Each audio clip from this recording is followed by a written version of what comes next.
오늘 저와 여러분이 함께 보실 말씀은 신약성경입니다. 마태복음 3장 1절부터 12절까지 말씀입니다. 마태복음입니다. 3장 1절부터 12절까지 말씀을 저와 여러분이 나누어서 교독하도록 하겠습니다.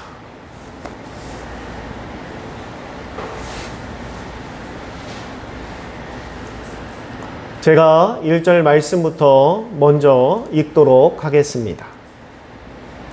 그때 침례 요한이 이르러 유대 광야에서 전파하며 말하되 회개하라 천국이 가까이 왔느니라 하였으니 그는 선지자 이사야를 통하여 말씀하신 자라 일렀으되 광야에 외치는 자의 소리가 있어 이르되 너희는 주의 길을 준비하라 그가 오실 길을 곧게 하라 하였느니라.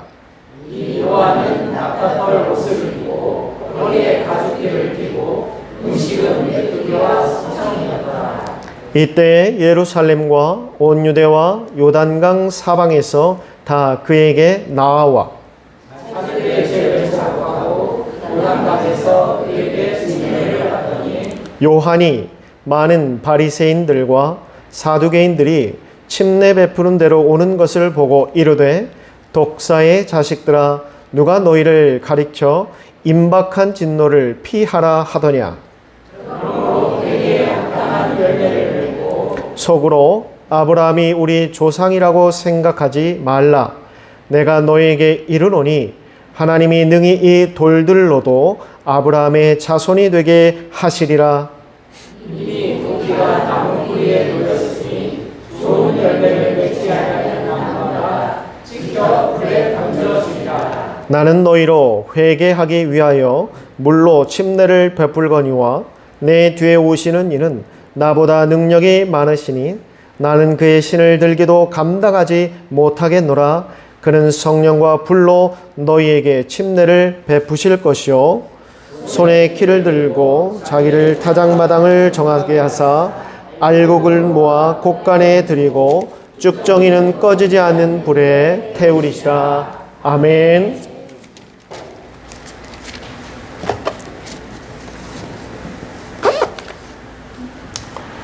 오늘과 또 다음 주에 이어서 기다림이라는 제목으로 함께 말씀을 나누고자 합니다. 프랑스의 극작가 사무엘 베게트라는 사람이 있습니다. 소설가이기도 하고 희곡 작가이기도 합니다. 근데 그 작가의 가장 대표적인 작품이 바로 고도를 기다리며 라는 작품입니다.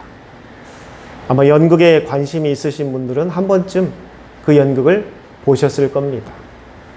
해마다 이 연극을 자주 하기도 합니다. 사무엘 베게트는 이 작품을 통해서 노벨 문학상을 수상한 작가입니다. 그 작품의 내용은 이렇습니다. 삶에 희망도 없고 소망도 없는 두 명의 불황자가 있습니다. 그저 하루하루 살아가는 것이 버거운 사람들입니다. 그런데 그들에게는 희망이 있습니다. 그 희망이 뭐냐면 머지않아 고도가 오게 된다. 그 고도만 오면 이 가난으로부터 불행으로부터 이 모든 것으로부터 해방되고 나는 자유를 얻고 가장 행복한 사람이 될 것이라는 희망을 품었다라는 겁니다. 그리고 그 고도가 오기만을 손꼽아 기다립니다. 그 연극은 두 사람만 등장합니다. 서로 고도가 어떻게 올까, 언제 올까, 어떤 모습으로 올까 서로 희망에 부풀어서 그 이야기를 합니다. 그런데 시간이 지나도 고도가 오지를 않는 겁니다. 그러면서 서로 다투기도 하고 서로 실망하고 서로 돌아갈까도 고민하고 심지어 너무나 그 기다림이 지겨워서 자살을 하려고까지도 합니다. 그러면서 고도가 오기만을 기다립니다. 그리고 그 연극의 마지막에는 결국 고도는 오지 않았습니다.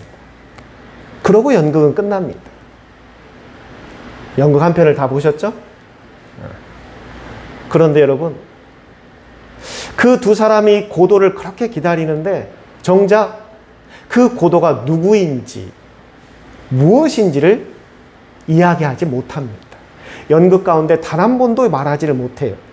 고도가 사람인지, 아니면 어떠한 상황인지, 또는 인간이 감히 범접할 수 없는 신의 존재인지, 그들조차도 고도가 무엇인지를 설명하지를 못합니다.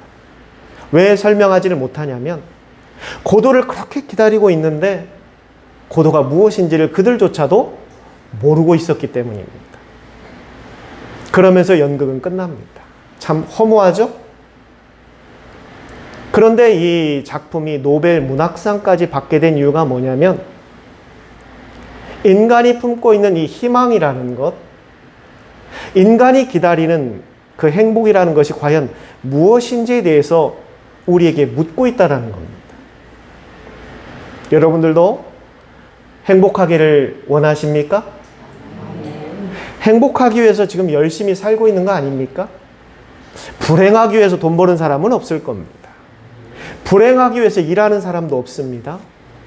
또 내가 누군가 이렇게 의견 대립을 한다든지 다툰다든지 하는 것도요, 사실 내가 좀 더 행복하기 위해서 하는 겁니다. 그렇죠? 요즘 이혼하시는 분들이 참 많이 늘어나고 있습니다. 왜 이혼을 할까?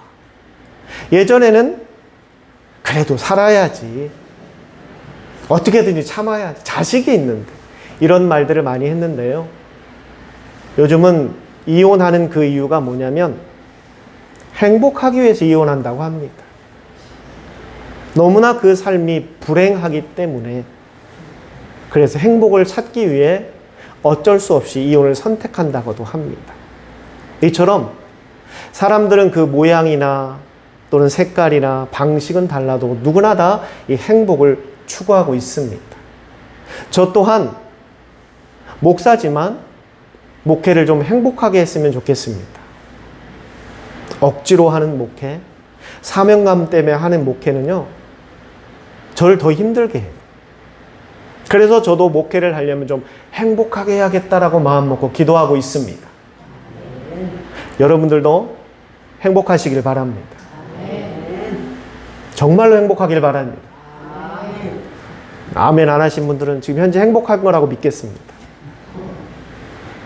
그런데 정말 나에게 행복을 주는 것이 무엇인가를 물었을 때 과연 여러분 뭐라고 대답하시겠습니까? 무엇이 여러분의 행복을 주고 있습니까? 어떤 분들은 그런 말을 하시더라고요. 목사님, 행복이 뭐 별건가요? 그냥 배부르게 잘 먹고 건강하게 살면서 가족들하고 화목하게 다투지 않고 그저 등 따뜻하게 잘 수 있는 것? 저는 그게 행복입니다라고 말하는 분들도 있습니다.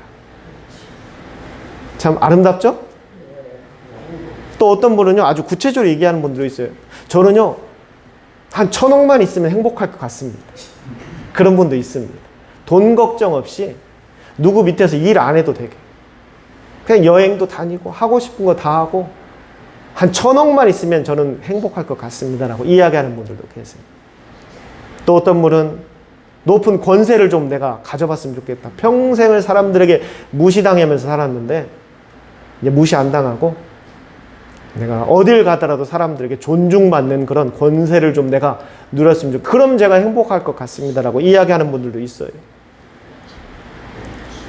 또 연세 드신 분들은 모두가 다 하나같이 이야기합니다. 건강이 행복이다. 그렇죠? 건강이 행복이다.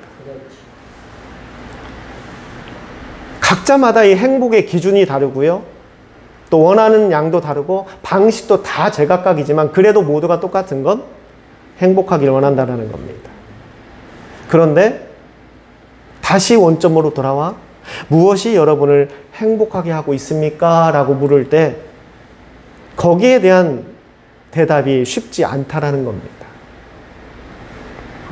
그래서 이 고도를 기다리며 라는 작품이 인간의 그 모습을 행복을 정말 추구하고 있는 인간인데, 행복을 기다리고 있는 인간인데, 그 행복이 정작 무엇인지를 모르고 기다리는 인간의 모습을 정확하게 묘사했다고 해서 노벨 문학상까지 받게 되었습니다. 그런데 여러분, 인간의 삶에서 행복만 있는 게 아니고요, 우리 신앙생활에도 행복이라는 것이 있습니다. 믿으십니까? 신앙생활에도 행복이 있어요. 신앙생활을 행복하게 하시는 분이 계시고요, 신앙생활을 불행하게 하시는 분들이 계십니다. 신앙생활을 행복하게 하시는 분들은요, 그의 삶 속에서 언제나 하나님께서 주시는 새 힘과 새 능력으로 살아갑니다. 그런데 신앙생활을 불행하게 하시는 분들은요, 교회를 다녀도요, 하나님의 말씀을 들어도요, 기도에 참여해도요, 그 마음에 기쁨이라는 게 생기질 않아요. 에너지가 나타나질 않습니다. 교회에 나오는 것, 신앙생활하는 것 자체에 아무런 의미가 없습니다. 그렇게 되면 어떤 일이 벌어지냐면요, 신앙생활이란 하나님과의 나와의 관계가 중요한 건데, 거기에 대한 기쁨을 찾지 못하니까 점점 이상한 데서 기쁨을 찾으려고 그래요. 신앙생활을 하면서 사람의 관계를 통해서, 또는 교회 다니는 그런 직분이라든지 그걸 통해서 세상 가운데 내가 얻을 수 있는 것을 통해서 기쁨을 찾으려고 합니다. 그리고 자기 합리화를 해요. 이것도 하나님의 축복이다 라고. 그런데 그런 신앙생활은 병들 수밖에 없습니다.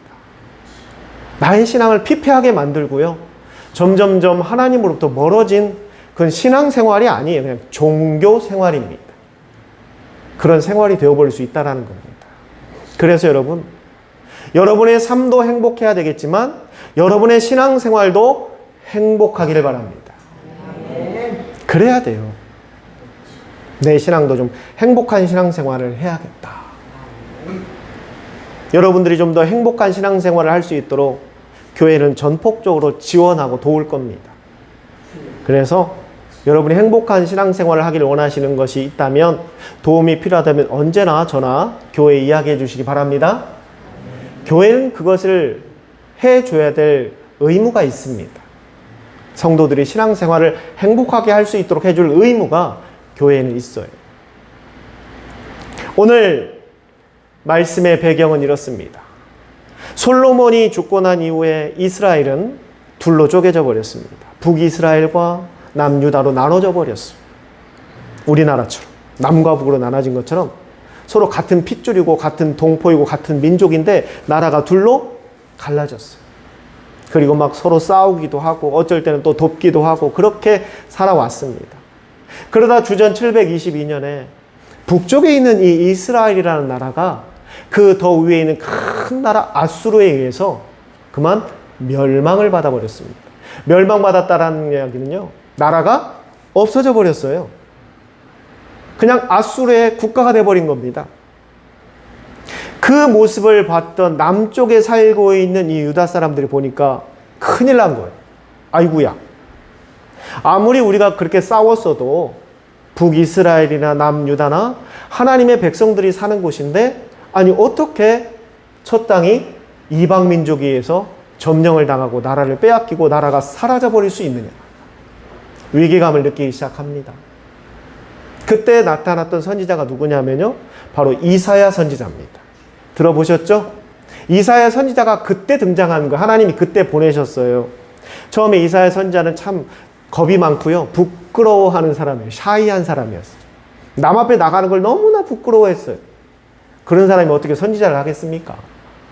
그런데 하나님이 불렀어요. 그러자 이사야가 거부하잖아요. 하나님, 저는요 능력도 없고요, 또한 제가 입을 열어서 혹시라도 하나님의 영광을 가릴 수도 있고 제가 죄를 이야기할 수도 있는데 어떻게 합니까? 그때 하나님께서 이사야에게 환상을 보여주시고 이사야를 불러서 내가 너에게 능력을 줄 것이니 가서 내가 전하는 말을 선포하라라고 이야기합니다.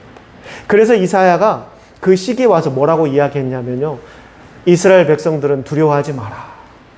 하나님께서 너희를 다시 회복시켜 줄 것이라고 약속하셨고 그 약속을 전하라고 나를 부르셨다. 하나님께서 이제 너희들에게 메시아를 보내줄 것이니 그 메시아가 다시 이 땅에 와서 너희들을 회복시켜 줄 것이다 라고 선포합니다. 그 두려움에 떨고 있었던 이스라엘 백성들에게 이사야 선지자의 말은 정말 큰 희망이었습니다. 야, 메시아가 온대. 그 메시아가 오기만 하면 우리는 다시 회복될 수 있대. 얼마나 기쁜 소식이었겠어요. 그러면서 그 메시아가 오기만을 기다렸습니다. 그때부터 이스라엘의 이 메시아 사상이라는 게 생겼어요. 메시아가 오기만을 기다렸습니다. 그런데 웬걸? 주전 586년에 그 마지막 남아있던 남유다마저 바벨론에 의해서 멸망을 받아버렸습니다. 아니, 좀 더 좋아져야 될 상황인데 분명히 하나님께서 회복시켜 주시겠다고 했는데 그 마지막 남은 유다마저도 바벨론에 의해서 어떻게 됐다고요? 멸망받아 버렸어요. 나라가 없어져 버렸어요. 그리고 심지어 그들이 포로로 끌려갑니다. 노예로, 종으로 끌려가요. 잡혀가서. 그리고 무려 70년간을 종살이를 합니다. 그리고 어렵게 다시 그들이 고국으로 돌아옵니다. 그러면서도 그들 마음 한가운데는 이 메시아가 돌아오기만을 기다리고 있어. 손꼽아 기다리고 있어. 메시아만 오면 이 모든 것으로부터 우리가 해방되고 다시금 원래 모습 회복될 거라는 기대 하나를 품고 돌아왔어요. 그런데 그들의 희망과는 다르게요. 다시 돌아왔지만 페르시아, 애굽, 시리아에 의해서 계속 침략을 당하고 그 나라가 빼앗깁니다. 이스라엘은 계속 큰 강대국의 속국으로 그렇게 살아왔어요. 근근히. 우리 구약 성경의 마지막 말라기, 이 말라기 선지자 이후에 이 하나님의 말씀을 대언하고 전했던 선지자가 누구냐? 바로 오늘 성경에 나오는 침례 요한입니다. 말라기가 구약시대 마지막 선지자예요. 그 다음에 나온 선지자가 침례 요한이에요. 그런데 이 말라기로부터 침례 요한까지의 기간이 무려 400년입니다. 다시 말해 400년간 하나님의 말씀을 대언하는 선지자가 있었다 없었다? 없었다라는 겁니다. 이 어마어마한 시간을 그들은 선지자도 없이 지내왔어요. 그리고 지금 현재 우리가 사는 2025년이 아니라 오늘 성경이 기록되어 있는 그 시기에는 로마의 속국이 되어 그렇게 지배를 받고 살고 있었다는 겁니다. 그들은 메시아가 오기만 하면 모든 것이 해결될 거라고 기대했는데 실제 그들의 현실은 어떻습니까? 그렇지가 않았다라는 거예요. 오히려 더 안 좋아졌고요. 더 악화됐고요. 그들의 마지막 남은 희망마저도 점점점 사라져가고 있었습니다. 그때 400년 만에 침묵을 깨고 하나님이 침례 요한을 보내신 거예요. 그리고 침례 요한이 그때 당시에 사람들이 뭐라고 이야기했냐면요. 현생한, 다시 살아난 이사야다라고 이야기했어요. 그래서 침례 요한의 별명이 이사야였습니다. 처음 이스라엘 백성들에게 메시아의 희망과 소망을 품게 했던 선지자 그 이사야가 다시 살아났다. 그 사람이 누구라고요? 침례 요한이다. 왜 그랬냐면요. 침례 요한도 똑같은 이야기를 했어요. 무슨 이야기? 메시아가 올 것이다. 그 이야기를 했던 게 이사야예요. 그런데 지금 침례 요한이 똑같은 이야기를 하는 겁니다. 그런데 침례 요한이 말하는 이 회복이라는 것은 이스라엘 백성들이 생각하고 있었던 것과 다른 것이었습니다. 이사야 선지자가 말한 회복은 그저 힘이 세고 능력이 많은 다윗과 같은 왕이 다시 나타나서 그 백성들을 이끌어서 독립전쟁을 해가지고 나라를 다시 되찾고 부강한 나라를 만들겠다는 회복이 아니었어요. 하나님께서 이사야를 통해서 말씀하신 회복이란 무엇이냐? 하나님과 인간 관계 가운데 파괴되어 버리고 단절되어 버린 그 관계를 다시 잇겠다라는 겁니다. 하나님과 인간은 죄 때문에 끊어졌잖아요. 아담이 그 시초잖아요. 원래 하나님과 인간은 하나로 함께 묶여 있었습니다. 할렐루야. 하나님이 그렇게 창조하셨어요. 하나님과 인간이 떨어져 있지 않았어요. 항상 같이 하는 한 몸처럼 같이 다니는 존재였습니다. 하나님이 그렇게 아담을 만드셨고요. 하와를 만드셨어요. 그런데 그 사이를 죄가 비집고 들어와서 갈라놔 버렸어요. 그 다음부터 인간은 하나님과 떨어진 삶을 살게 됐고요. 하나님과 떨어지면서부터 인간에게 찾아온 고통의 첫 번째가 뭐냐면 바로 죽음이라는 게 찾아온 겁니다. 그래서 인간은 죽게 되는 거예요. 원래 아담과 하와를 만드셨을 때 인간은 죽지 않았습니다. 왜? 하나님과 함께하고 있었기 때문에. 그런데 그 관계가 끊어지면서 인간에게 죽음이라는 게 찾아오기 시작했고요. 고통이라는 게 생기기 시작했고요. 질병이라는 게 생기기 시작했고요. 환란이라는 게 생기기 시작했어요. 인간의 삶에 그런 어려움들이 찾아오기 시작했다는 겁니다. 하나님은 이걸 보고 너무나 가슴이 아프셨어요. 인간을 그렇게 살라고 만든 게 아닌데, 그렇다고 해서 죄 지은 것을 그냥 없었던 걸로 하고 넘어갈 수는 없어요. 왜? 하나님은 정의와 공의의 선한 하나님이기 때문에. 그래서 그 죄를 해결해야만 했습니다. 그 해결하고자 하는 그 목적은 뭐냐면 다시 인간이 죽음도 없고 고통도 없고 질병도 없고 환난도 없는 하나님과 한 몸이 되어 살아가는 삶을 회복시키기 위해서. 그래서 예수님을 보내주신 거예요. 누군가는 그 죄값을 치러야 하기 때문에. 죄 지었으면 분명히 벌을 받아야 하기 때문에. 그래서 예수님을 보내신 거예요. 그리고 하나님은 그 예수만 믿기만 하면 다시금 우리의 관계가 회복될 수 있다라고 선포하십니다. 여러분, 이걸 우리가 복음이라고 말하는 겁니다. 복음. 이사야 선지자가 말한 그 회복은 바로 이 회복을 이야기하는 것. 그러나 유대인들이 생각한 회복은 그게 아니라 다윗과 같은 장수가 나타나서 우리를 이끄는 리더가 되어서 독립전쟁을 해가지고 나라를 되찾고 부강한 나라로 다시 회복될 거라는 그런 환상을 갖고 있었다라는 거예요. 그러나 그게 아니었습니다. 침례 요한이 다시 와서 그것을 재확인시켜 주는 거예요. 우리가 기다려야 될 메시아는 그런 다윗과 같은 왕이 아니라 우리를 죄로부터 구원하고 우리를 하나님과 한 몸이 될 수 있도록 만들어 주실 메시아, 바로 그리스도. 여러분, 메시아와 그리스도는 같은 뜻입니다. 히브리어로 메시아고요, 헬라어로 그리스도예요. 우리의 구세주, 우리를 구원할 자, 그분이 오게 될 것이다. 그분이 누구다? 바로 예수 그리스도다. 침례 요한은 이스라엘 백성들에게 회복이 무엇인지, 우리가 정말 기다려야 하는 것이 무엇인지를 이야기하고 있습니다. 그런데 여러분, 안타까운 것은요, 이미 2000년 전에 예수님이 이 땅에 오셔서 우리와 하나님의 관계가 회복되어야 될 길을 예수님은 열어주셨습니다. 할렐루야. 우리가 그 은혜로 지금 구원받은 거예요. 우리가 그 은혜로 하나님 앞에 나아갈 수 있게 된 겁니다. 그런데 유대인들은 지금도 날씨가 좋고요, 시간만 나면 통곡의 벽이라는 곳에 가가지고 기도하고 있대요. 저도 직접 봤습니다.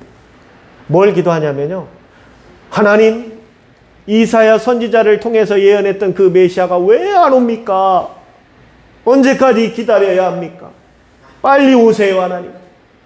그러고 기도하고 있어요. 이스라엘 예루살렘에 가면은요, 이 올드시티라는 곳이 있습니다. 예루살렘 성벽이 있는 그 도시를 올드시티라고 그래요. 그곳에는 총 8개의 큰 성문이 있어요. 8개의 성문. 그 중에 유일하게 하나가 닫혀 있습니다. 모든 성문은 다 열려 있어요. 개방되어 있습니다. 그래서 모든 사람들이 통행할 수 있는데 그 중에 딱 하나만 닫혀 있습니다. 열질 않아요. 거기가 바로 이 골든 게이트라고 합니다. 골든 게이트. 동쪽에 있습니다. 왜 안 열었냐면요, 유대인들은 메시아가 나타나면 그 골든 게이트를 열고 입성할 거라고 기대하고 있어요. 그래서 지금도 열어놓지 않고 있습니다. 닫혀 있어요. 그 성문만. 메시아만이 그 문을 통해 들어올 수 있다라고 그들은 기다리고 있습니다. 그런데 여러분, 이미 예수님은 2000년 전에 이 땅에 오셨습니다.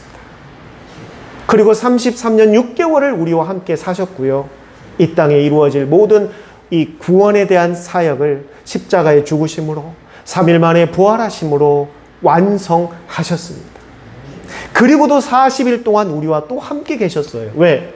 혹시라도 믿음이 약해질까 봐. 그리고는 다시 하늘로 올라가시면서 우리에게 뭐라고 말씀하셨습니까? 내가 다시 오리라. 할렐루야. 이미 예수님은 모든 걸 이루시고 가셨는데 유대인들은 지금도 통곡의 벽에서 무릎 꿇고 기도하면서 메시아를 기다리고 있다는 거예요. 우리 그리스도인들도 신앙생활이 행복하려면요, 우리 신앙생활에서 우리가 무엇을 바라보고 또한 무엇을 기다리며 무엇을 생각하며 해야 되는지를 분명히 알아야 합니다. 유대인들이 메시아가 누구인지를 몰랐기 때문에, 메시아가 무엇인지를 몰랐기 때문에, 메시아가 왜 필요한지를 몰랐기 때문에, 메시아가 와서 해야 될 일이 무엇인지를 몰랐기 때문에 그들은 지금도 이미 왔다 가신 메시아를 기다리고 있습니다. 인간이 이 고도를 기다리며 해서 말한 것처럼 인간이 행복하기를 원하는데 정말 나에게 행복을 주는 것이 무엇인지를 모르면서 무작정 기다리는 그 인간의 모습을 표현했던 것처럼 유대인들은 메시아가 무엇인지를 모르면서 기다리고 있었다는 거예요. 그럼 우리는 어떤가? 이 말씀을 듣고 있는 저와 여러분은 어떤가? 우리는 신앙생활이라는 걸 하고 있습니다. 할렐루야. 여러분은 왜 신앙생활을 하십니까? 무엇을 기다리며 신앙생활을 하고 있습니까? 오늘 왜 교회에 나오셨습니까? 그리고 왜 오늘 이 말씀을 듣고 계십니까? 무엇을 기다리고, 무엇을 품고, 무엇을 생각하며 이 자리에 나오셨습니까? 지금 여러분 각자에게 묻고 있는 거예요. 여러분은 이 질문 앞에 뭐라고 대답하시겠습니까? 내가 신앙생활하는 이유가 무엇인가? 나는 지금 뭘 기다리고 있는 것인가? 내가 왜 교회를 나오고 있는 것이고, 내가 왜 지금 이 귀한 시간에 설교를 듣고 있는 것이고, 내가 왜 이 모임에 동참하고 있는 것인가? 그냥 습관처럼 막연하게. 제가요, 이스라엘 있을 때 정말 재미있는 일이 있었습니다. 통곡의 벽 가면은요, 많은 사람들이 그곳에서 무릎 꿇고 기도하고 있거든요. 그런데 그 중에 젊은 사람들도 있어요. 젊은 사람, 지금으로부터 25년 전이니까 지금 나이를 많이 먹었겠죠? 그때는 젊은 사람이었습니다. 젊은 사람들도 와서요, 기도하고 갑니다. 그런데 그들한테 물었어요. 저는 신학을 했던 사람이기 때문에 알아요. 그들이 메시아를 기다리며 기도하고 있다는 거. 그래서 물었어요. 너도 메시아를 기다리고 있느냐라고 물었어요. 그랬더니 뭐라고 대답한지 아세요? 안 믿는데. 안 믿는데요. 왜 기도하냐 했더니 원래 해야 되는 거니까 한대. 그곳에 오면 유대인들은 의무적으로 해야 돼, 기도를. 그래서 가서 기도하는 거지, 정말 메시아가 다시 와서 이 이스라엘을 세계에서 가장 강한 나라로 만들어줄 그런 기대 없대요. 물론 정통 유대인들은 지금도 그렇게 믿고 기도하고 있지만 대부분의 그때 젊은 세대들은 안 믿어요.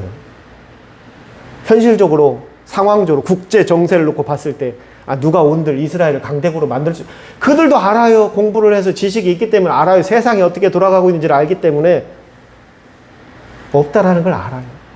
그러나 습관처럼 태어나면서부터 그걸 배워왔기 때문에 그냥 가서 기도한다라고 이야기합니다. 여러분은 지금 왜 교회를 다니십니까? 무엇을 바라면서, 무엇을 기다리면서, 또한 무엇을 기대하고 소망하면서 신앙생활을 하고 계십니까? 우리도 그들처럼 그냥 믿지는 않는데 습관처럼 늘 해오던 일이기 때문에 왠지 안 하면 찝찝하니, 왠지 주일날 교회 안 나가면 벌 받을 것 같아서 그래서 신앙생활하고 계시나요?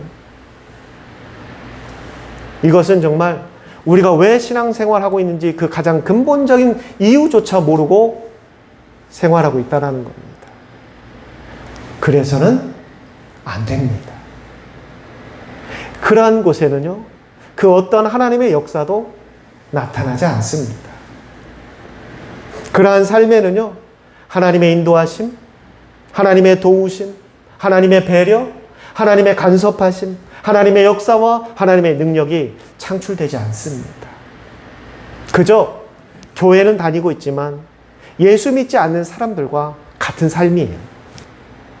내가 당신의 종교가 무엇입니까? 라고 물을 때 기독교입니다라고 이야기하는 것만 다를 뿐이지 구원받지 못한 사람과 동일한 삶이에요. 내가 주일날 성경책을 들고 교회에 와 앉아 있지만 이 시간에 세상 밖에서 향락을 즐긴다든지 개인 취미생활을 즐기고 있는 사람들과 아무 차이 없는 삶이에요. 이러한 신앙은 우리에게 도움되지 않습니다. 그 어떠한 역사도 일어나지 않습니다. 우리가 신앙생활을 하려면 적어도 하나님의 역사가 있는 삶을 살아야 합니다.